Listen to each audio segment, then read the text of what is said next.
Hello. We've got ourselves a game right off the bat, which is always exciting. It is going to be a PvP. In the bottom left, it is Team Liquid's MaNa. And in the top right, it is also Team Liquid's SKillous.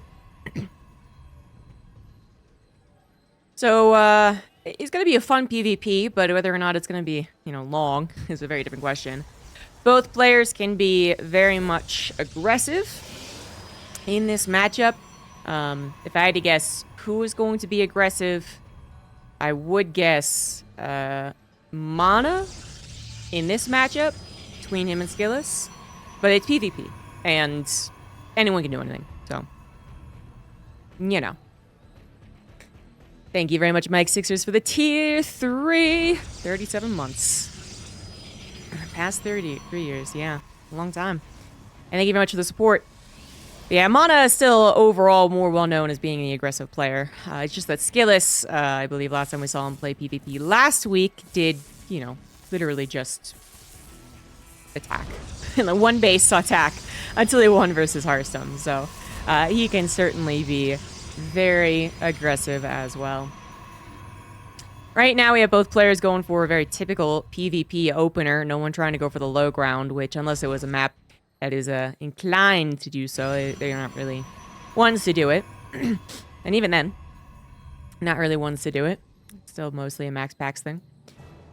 But no indication as far as the aggressiveness. Yep, nope, there it is. It's right there. Right in front of me. Second pylon did, in fact, go down outside of SKillous's base, which, MaNa's base, which SKillous is still scouting. So, gotta do that. Gotta make sure. So he knows about the lacking second pylon, and this could be a fake lacking second pylon, just out in the map, doing nothing. But we know the probe was just hanging on in there. And so that probe is destined to make some sort of proxy, and the proxy will be a robo. SKillous has opted to go for a one-base Stargate. That might not have been his original plan, but picking up on the lack of pylon, might have figured to do something a little more tuned to an unknown aggressive opener. So in this case, SKillous going for what I still think is his thing, the Adept Stalker opener. The Adept gets the Scout, doesn't really have the same threatening power. The Stalker gets some of the defense, but obviously not as much. And not as much of the offense either, if it were to go across the map and try and take down this robo, for instance. So you can split the difference, right?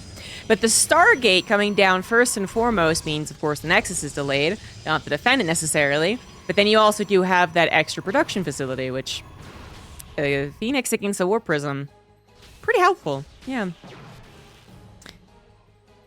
And SKillous is, he's already confirmed what it is, actually. So I think he was even building the Phoenix before we actually got the confirmation. It might have been at the same time. Kind of hard to say, but the Phoenix against the Warp Prism, great. The Phoenix against the Immortal, great. The Phoenix, as far as getting counter damage done, should this go into that kind of weird, well, we're both one base, so what's the deal here? Great. So SKillous should have the upper hands. And, in fact, I mean, should kind of already be winning, honestly. Like, I feel like going for this immediately is one of the strongest things you can do against a proxy robo. Usually the issue is that you don't know what proxy it is. If it's a real threatened proxy, if it's just a pylon, if it's a Stargate, in which case the Phoenix is still helpful, but there's not as much committed by the other player if they were proxying a Stargate. It could theoretically be like, okay, let me try to get faster next or something, but no, this is all in. This is all in. And while it can still go awry, I mean, SKillous really does have everything that he needs. Extra pylons, shield battery very safely tucked away, Phoenix count up to 3. Not gonna kill the Warp Prism, I guess, immediately, but pretty quickly, I would say. Stalker's gonna try and stop that from happening. Focus firing down the Phoenix, in fact, and the Warp Prism going for its little juggle as well. So MaNa was trying his best to win this micro war, and oh wow! I mean, kudos to it, honestly. Like, I know MaNa just got absolutely smacked right there, so I shouldn't be applauding him too much, but that was an already terrible scenario. I mean, the Phoenix weren't going to be killed fast enough. You can see that one Phoenix could have dived in for the last Warp Prism shot. The Stalkers came in a surround that MaNa wasn't expecting, which is really cool on SKillous's part, and it seemed like there was maybe even a numbers issue anyway. So the fact that MaNa, focus fired plus microed the Warp Prism made it look like something I mean, that's pretty cool. But it really was not anything for MaNa. SKillous, 100% gonna win. I mean, basically build order counter, I would say. And, you know, MaNa might have hoped that he could have been a little scarier. Just kept his War Prism, not build any Immortals, go straight into this Blink Stalker thing, while hovering around the edge of Skillous's base. And SKillous might have been too afraid to respond. But that was not to be so, and even if it was, MaNa's Blink advantage might not have overwhelmed SKillous' defender's advantage. If MaNa was just gonna kind of move this into a one-base Blink all-in. Now, if MaNa was gonna try and actually expand after starting up Blink, now that could have been maybe pretty interesting too. Again, if he had gotten some sort of successful contain on SKillous. Some puffing up the feathers, yelling boo, and making the guy more scared than he should be, but that didn't happen, so MaNa's just a complete nexus behind, basically. Only advantage is having that Blink, which is a good advantage, but it won't make up for the severe lack of economy. I mean, not only is the entire nexus behind, he's down 9 workers. Now that makes sense, because he doesn't have any other base to saturate, but it's still... It's not like he's going to be able to immediately saturate his new base. Dark Shrine coming through. MaNa is missing 1 tech tree now. That robo was destroyed. MaNa's not going to go for his own Stargate. That would be a real curveball. That wouldn't really make much sense. So, unless he immediately replaces his robo, which is pretty unlikely, because it doesn't do much for him after the unsuccessful proxy robo. Getting his own robo would not give him any advantages, basically. But it would give him an observer, just to be clear. That would be nice. So if he knew that Skill's going for a Dark Shrine, robo would absolutely be the play. But MaNa not thinking about it, or maybe even just hoping that he's not going for it, is going to be killed by DTs. Nice blink forward on the Immortal. You know, so on, whatever. There's a fight happening in front of us. That's cool. MaNa might once again be looking like he's actually doing something, but he's not. The DTs win the day. Very anticlimactic. Plus, I think, again, MaNa was pretty screwed just after the proxy robo failed. This, even without the threat of the Dark Shrine behind it, is not enough, I would say. Although, you know, maybe there's a chance that SKillous actually could have under-defended, honestly, if he wasn't getting DTs. there's a chance. There is a chance, and that's what MaNa was hoping for. So as you can see, SKillous even realizing, like, maybe this actually is scary. But the DT solves all problems. Now, SKillous doesn't know that exactly, I suppose. Like, his observer hasn't gone back into the main base to check if there's a robo, but you're pretty sure. This guy's clearly been committing to a lot of warpins, you know? So 1 DT boy. 1 invisible boy. MaNa just literally saw it. GG. He either saw it or he was losing the battle on the other side. Either way. Either way, not a successful proxy robo. I'd say the hardest counter that you might be able to get was displayed right there. So, what are you gonna do? I don't think you guys can quite tell, which is good, but I tried out a new eye cream, and it caused an allergic reaction. So my skin is very sensitive, wonky stuff. Like, it just occasionally decides it doesn't like something. So I got the feeling that my face is swollen, even if it's not totally noticeable on camera. All right, top left of Oceanborn. It is MaNa versus bottom right player SKillous, who is now up a game. I do believe SKillous is the 3rd best Protoss in Europe. Yeah, when he's playing calmly. The thing is that nerves, I think, still might get to him a little bit. Not so much online anymore. He's talked about that. He showed really good performances online, but definitely his first foray out into international scene, America, didn't do so well, but there's a lot to get used to when you're traveling and being in a tournament overseas. Thanks, A. My cat is currently pawing up puzzle pieces.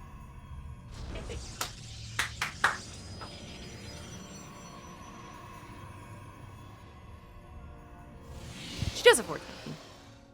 All right, so anyway, but as far as online in amongst the other Protoss of Europe, I mean, it's Max Pack, Showtime, and then I'm pretty sure it's Skillous.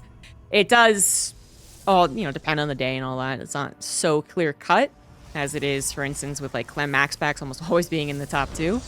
But yeah, I'd say it's there. And then his PvP also seems to be far more reliable than some of the other Protosses in the category outside of Max Packs and Showtime. So I think Skillous, you know, tends to beat Hearthstone, tends to beat MaNa, tends to beat DNS, tends to beat Trigger. I don't know. Gung Fu is coming back again as well. But yeah, particularly against MaNa, you are expecting him to be aggressive. MaNa doesn't always have to do a proxy robo, but it kind of seems like he might do it again. Even though it failed last time, Skillous might not be so eager to try and counter with a Stargate. Just because you won't know exactly what's going down. Once again, sees the lack of second pylon, so knows that something is amiss. It is going to be a proxy robo, but this time, Skillous decides to opt for a robo of his own. Now, if you have the exact same production setup, and the exact same units, or close to, but one player has defender's advantage, so shield batteries, high ground, and a probe pool, I feel like that defender is supposed to win. So I would say this actually is less of a hard counter, though. Weirdly enough, that Stargate is absolutely perfect when it can do exactly what Skillous does with it. I mean, I'm sure plenty of Stargate defenses against a proxy robo have gone wrong. Phoenix in the wrong position, not as aggressive as you should be at the time that you should do it, so you do get a little contained. Then there's like the whole high ground issue if you really get contained. Like, I know that happens, but you know, the Phoenix actually provides such flexibility as well as such strong defense.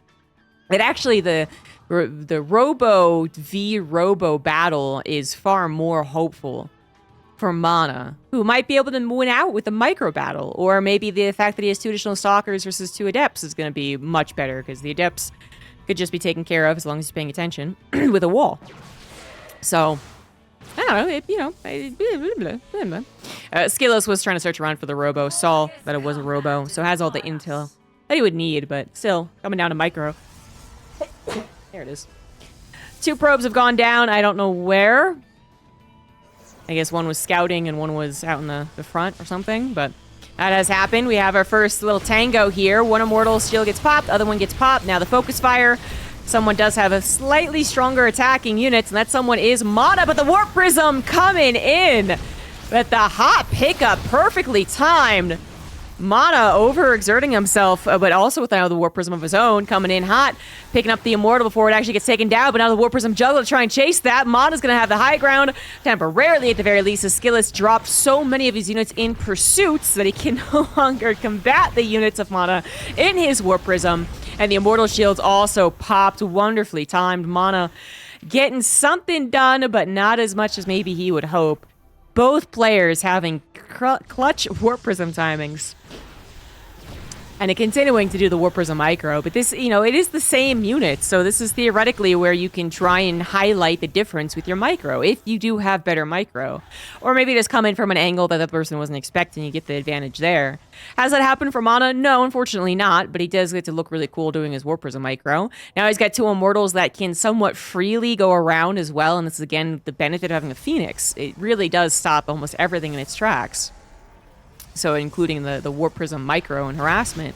Now, Skillous is thinking the same thing, but MaNa actually did get a Phoenix. Is getting a Phoenix. Not out quite yet, and it actually is sorely needed. MaNa having to go back to a shield battery. Does have one to go back to, which, you know, Skillous does not. So the Immortal's also been picking off a couple of units, as well as a couple of probes. And the Warp Prism battles do continue. Oh, it looks like Skillous uses Warp Prism to warp in a lot of Stalkers, something that MaNa was not anticipating, and is forced to recall. Recalls 1 Immortal, still has his 2 Immortals actually juggling. So that was his 3rd Immortal that he produced, able to get recalled back with a shield battery, backing it up. That should be enough, because Skillous clearly isn't getting any more Stalkers on this side of the map. His Warp Prism did go down. The battle has now entirely gone the way of MaNa, by the way. MaNa super ahead. He's ahead by 10 workers, and even though not all of that is actually properly saturated, it is still gaining little bits of mineral advantage And if he does get to actually expand at some point in time, which he's trying to do, then that is going to be a direct transfer and direct saturation of the natural. And my cat's at the puzzle box again. 2 immortals versus only 1. SKillous in a little bit of trouble. He's coming in with more stalkers, but loses his immortal yet again. But MaNa's Warp Prism survives. And a 4th immortal comes in from MaNa to help out. And with 4 immortals, this might just be it. The Warp Prism of MaNa is still alive, even after SKillous tried to pick up a single stalker to go and snipe it. But with 4 immortals, even though 2 are heavily injured, I'm not sure that SKillous would have been able to overpower it anyway. Maybe. I guess one was out of the immortal shield. One weak one also was. That was sniped. But man, 3 immortals still. So much firepower. Obviously, with the Warp Prism, they also are living up to their name. They truly are immortal. MaNa has definitely won this game. He's expanding. He's still up 8 workers. He's ahead in the army supplies, ahead in the immortal count. That Warp Prism is still dangerously low, even though the shields have regened. And I mean, MaNa definitely has his game. SKillous not wanting to admit defeat quite yet, but there is nothing going for him. He doesn't have a backup plan of Blink. He doesn't have his own Phoenix to stop the Warp Prism harassment. And he certainly doesn't have his own Nexus. And now it's actually simple right now for MaNa. The most simple situation thus far, I think, in the game. There are so many more complex decisions to be made when it came down to where you should micro, if you should use the Warp Prism versus just straight up on the ground, if you should go for a counter attack, if you should get the 4 stalkers in the Warp Prism or the Immortals, like whatever it is. And now it is literally just containing your opponent and individually microing Immortals. It's one of the easiest things I think MaNa's gonna be able to do. His own Phoenix also still being built up, because kind of a why not? I mean, they'll pick up the Immortal of his opponent, they'll kill any other Warp Prism that pops out from SKillous, and they can start pecking at the probes. Not that that's strictly necessary. The probes are going to run out of minerals anyway. And be maybe pulled, I guess, in a last-ditch attempt to break out. I'd like to inform you that my cat, after a solid 90 seconds of scratching at the puzzle box, has decided it's now comfortable. And is now sitting in the puzzle box. Phoenix and 2 stalkers. Defending the main base of MaNa. SKillous clearly knowing that the only way this goes differently is if you got some type of base trade going. He will not, so SKillous does tap out, and we head into game 3. Thank you, Glistvon, for the Prime sub. You can see her, actually, in the cat cam. See that? See that? In the bottom left of Hecate for game 3, it is Liquid MaNa. And in the top right, it is SKillous. So MaNa finally able to make the proxy robo work. SKillous opting for a robo instead of a Stargate did influence that. I mean, I want to be clear in that I actually am not sure that well, no. I think there's a few cases in which a hard counter does exist. Something that which hard counters a build hard enough that even if you kind of mess up a little bit on the mechanisms of it, you still win. Those do exist, but they're very, very rare in StarCraft. And then there's hard counters that I guess would still be quite hard if you execute appropriately. And I would say the Stargate's pretty good at that. But there is a chance to mess up there. So I still would say that it's a pretty freaking good counter. But there is a chance you mess up with the Phoenix. SKillous did not. SKillous chose to do everything perfectly in game number 1 with the Phoenix that he did build. So that includes taking a fight in which MaNa was completely unsuspecting of the true position of SKillous, so that there was no chance of SKillous getting into that awkward contained scenario in PvP. Where, yeah, your units are fine, you have the Phoenix to try and help out against the Warpers and the Immortals, and you have a shield battle on the high ground, but then you're going down your own main ramp. So, it doesn't work out so well. So that was it was a good response, but then SKillous decides maybe that was a little sketchy. Perhaps there was he's still scared of doing it, or just wasn't sure if his opponent was going to do another proxy robo. I mean, who would, right? And so he went for his own robo, which then it really, you do have some defender's advantage, but then you also, I think, have to eventually deal with the whole conundrum of, well, we're both doing the same thing. Could this possibly go into like a who breaks out first, who gets a Nexus first? And the answer is yes, that could have happened, although it's much more of just a micro battle. Which is also a question you have to ask. Do I win the micro battles? Which it actually looked like SKillous kind of was initially. But then MaNa, with maybe a little more consistent Immortal production, and perhaps some flashier micro tricks, and perhaps his lack of you know, obviously he was the one being on the offensive, and SKillous was the one trying to go for a backstab. Yeah, maybe played a part, but MaNa did end up winning. So now MaNa actually left the pylon for a second with his probe, in case maybe only the pylon was scouted, but then came back to build a proxy robo. Something that SKillous was actually able to see, so very important there. He did get the confirmation that it is going to be used. It is 3 times the proxy robo. But this time, SKillous has once again opted for the 1 base Stargate. Now, not going into the Phoenix, going directly into the Void Ray. Now, I think the Phoenix, initially, one of their problems can absolutely be the early game defense. So, look at how many units there are. And if the Phoenix was involved, I mean, that's not adding a lot. So, just having Stalkers able to get across the map quickly, although quickly is kind of a technically, it's pretty big. And the 1 Adept, you know, wants to try and buy some time, and it did, and once you get the scout, it already happened, so you're already 1 on the early game defense. So that would be the trouble with Phoenix, which you did not get to see in the first game. The Phoenix really came out perfectly timed. The Void Ray is a lot more of a direct fighter, but needs that shield battery to help it out, and unfortunately the shield battery gets lost, but the Immortal also gets lost, but then the Void Ray also gets lost, and so as far as the important things in this game, SKillous lost 2, MaNa lost 1. SKillous does still have defender's advantage. Then the Void Ray pops out, lickety split, but without a shield battery to help out. It's not that impressive. It's Void Ray, its prismatic alignment might have been able to capture the Warp Prism, but even that is not going to do the trick, and MaNa forcing the Robo wins 2-1.